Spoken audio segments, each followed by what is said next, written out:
Hello friends, today in this video I am going to show you how to alight in Google Docs.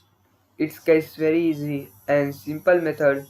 One or two steps we can know how to alight in Google Docs. First, you are new in my channel, please like, share, comment and subscribe my channel and press the bell notification you get a new technical video of. Let's start our video. First, select all. Then press and hold Control Shift. You need to go this text right. Then click L. Go to right. You need to Control Shift plus R. There is. And you have to put it middle. Just you need to Control Shift plus E. That's it. It's guys very easy and simple method.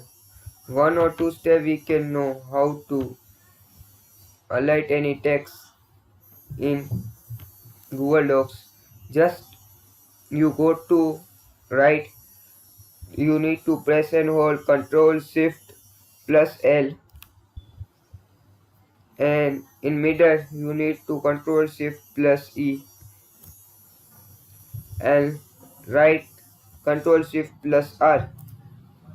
There is. Thanks for watching. Please like, share, comment and subscribe my channel for latest update.